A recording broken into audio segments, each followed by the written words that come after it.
Hey Rebels, welcome back to the channel, your home in No BS trading. So it's time to dive into another weekly analysis. And what I'm hearing right now across the board on Twitter and YouTube is that there's a consensus in the market right now. That consensus is that there's going to be a slowdown or a pause through this August to October period, and then we're going to finish strongly in the year. And I have some data to kind of back that up. And I just wanted to walk through how are some ways that we can prepare for this eventuality. And I have some wisdom from a very famous trader here, Peter Lynch. Far more money has been lost by investors preparing for corrections or trying to anticipate corrections than the actual corrections themselves. He also says the stock market decline is as routine as a January blizzard in Colorado. If you're prepared, it can't hurt you. A decline is a great opportunity to pick up bargains left behind by investors who are fleeing the storm in panic. Okay. So effectively, if we are trying to anticipate every little wiggle in the market, we're going to end up making decisions that are not going to make us profitable long term. Either we sell a little bit early and try to anticipate a correction that never comes, or we panic sell because we're afraid of a correction and we end up effectively getting ourselves out of the market when there was further upside in the future. So there are a multitude of ways that you can basically lose money by trying to anticipate corrections rather than formulating a plan and just being prepared, because they can provide opportunities, especially in a bull market. Okay. So I just wanted to drop a little bit of wisdom from a very famous trader there, and we'll just dive into our weekly analysis as well as talk about some of this consensus that I'm seeing in the market right now as far as this slowdown, potential slowdown right now. Okay, so effectively we can see right here that the last week was a pretty weak candle. We basically breached into all-time high prices on Bitcoin and then closed very, very low beneath all of these tops right here. As far as the weekly closes up here, we closed well beneath. In fact, this is the low, one of the lower weekly closes in this consolidation area. So basically short-term signs of weakness right now. Not saying that this is the top of the market, but in the short term anyway, we're seeing some signs of weakness, as well as this speed line that I've talked about quite a bit on the channel. I'll just draw that up for you again, basically drawing a line from this low to this high, projecting it off of this low. How does this move compared to the previous move that we saw? Because we saw a pretty sizable move in Bitcoin, pretty exciting, and a lot of action in the altcoins. How does that compare to the one right now? And you can see that at the beginning of this move, it was quite strong. We hit this resistance and we basically used time to catch up to this, and it has been respecting this line, this trend line for quite some time. I call it a trend line, but you see what I mean. And effectively right now we're just seeing some first signs of weakness right here, where we have kind of failing to stay above it. So the market right now is telling us that it is slowing down, at least in the very short term. This can all, of course, change rapidly, but right now we are getting some signs just based on the data that we are actually a little bit slower and a little bit weaker in this move, as well as we are current price action. We've closed above this trend line. So we have a lot of weekly closes above this trend line we've been tracking on the channel for quite some time, basically drawing a line from the 2017 bull market top to the 2021 bull market top. And you can see several times it has respected this line, basically forming some kind of inverse head and shoulders, maybe coming down for a potential retest here. But either way, we are seeing a closure above. So I see price action beneath this line. We'll just have to see how the next weekly candle closes. That's basically how you have to follow these markets, 1 week at a time, and one candle does not a bearish chart make. And so we basically just have to kind of keep up with it week by week and see what the market is telling us in real time. Right now, higher highs, higher lows, as well as our 50% tool, which I talk about many times on the channel, but I'll just draw that up again. I use the fib retracement tool and use settings 0, 0.5, and 1, and this gives us kind of a strength and weakness indicator in the market. And right now we're in strong territory, all-time high territory, consolidating in all-time highs, strong area to be. Until we see closes and lower highs below this line, we're still in a strong market. And this tool can become very useful at times and effectively give you ranges to go by. So you can see in the last run up, we were in strong territory and we came down and we corrected. We didn't really see any price action beneath this 50% level, which was one of the leading indicators that the market was showing more strength. Now, if we had seen closes and lower highs beneath this level, that may have indicated further weakness. So I've basically done the same thing on this market action here, and we're in strong territory. So macro is good.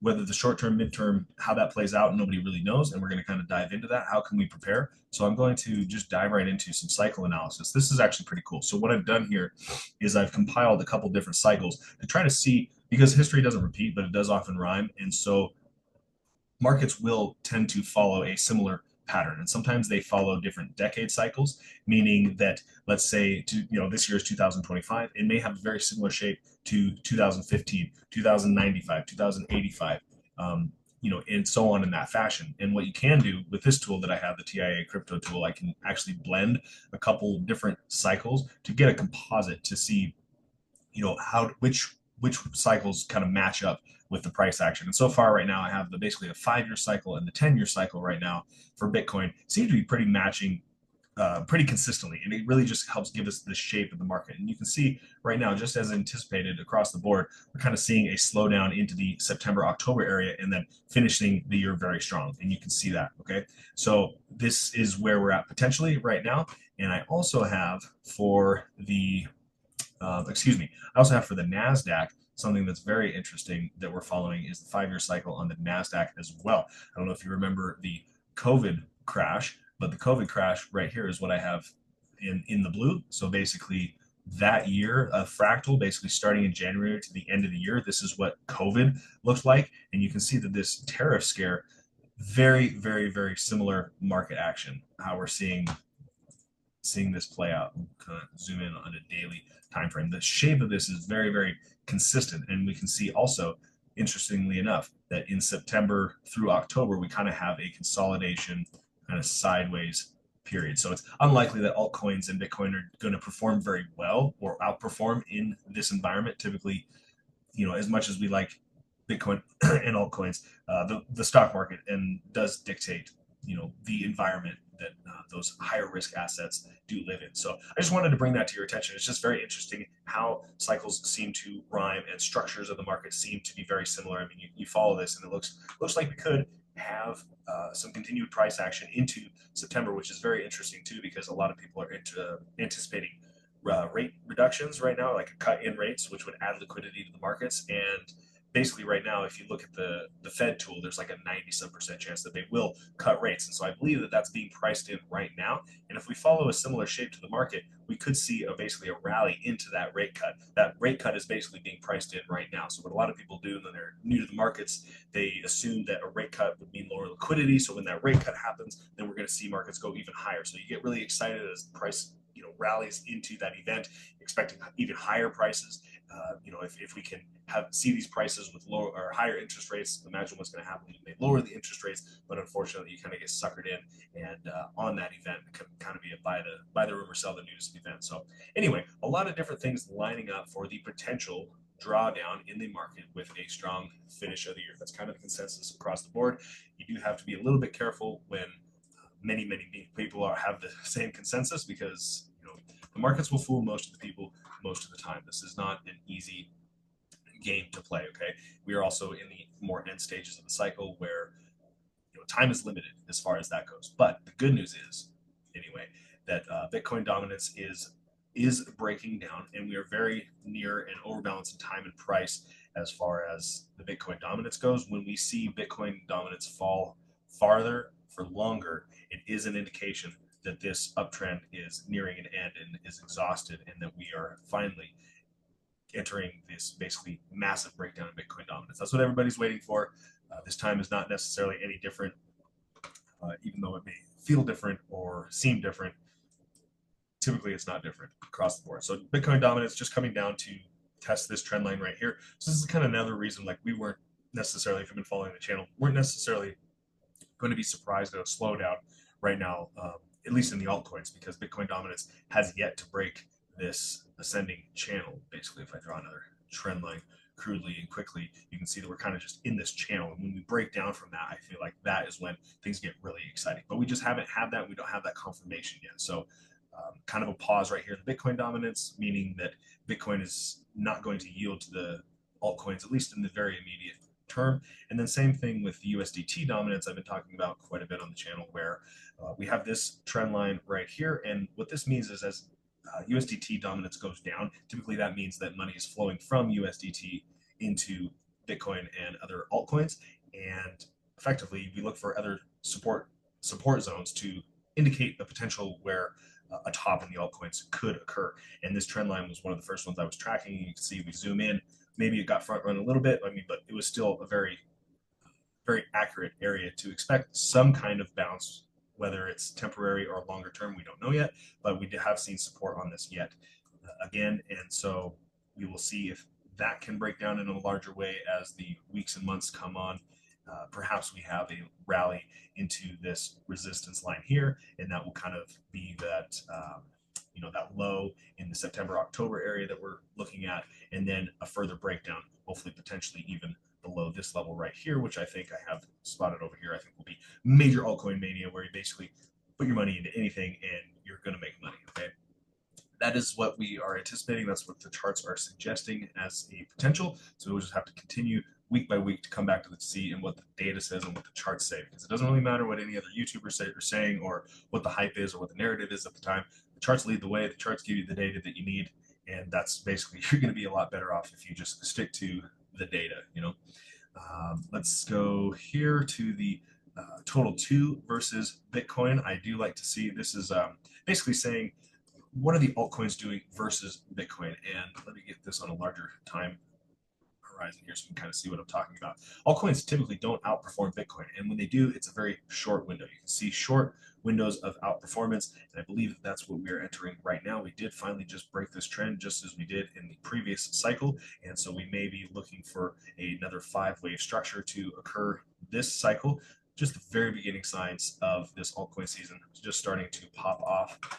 So we're late to the entire bull cycle of crypto, but we're early to the altcoin season, where basically the bottom of the barrel stuff starts to outperform Bitcoin. It's very hard for something that's even higher risk than Bitcoin to start outperforming Bitcoin. We basically have to be in the later stages where everybody has missed the boat on effectively every opportunity that the bull market has presented, whether it's in stock, the NASDAQ, then Bitcoin, then Ethereum. And we just basically have to, people are forced down the risk curve to try to get their gains. Okay. And that's kind of the environment that we're entering in right now. So risk is the highest to get into the market right now. However, there is still plenty of reward potentially. Okay. So we still have to, basically the reason I make these videos is I try to keep a level head and help people make their own plan. Analysis is one thing, but how you trade that is a totally other ball game. So I'm kind of in the analysis mode right now, and I do have other videos where I kind of go into more trading strategies and how can you use this analysis in your trading. I mean, this is great. Okay, maybe we're gonna have a pullback, maybe we're gonna have declining prices, but how can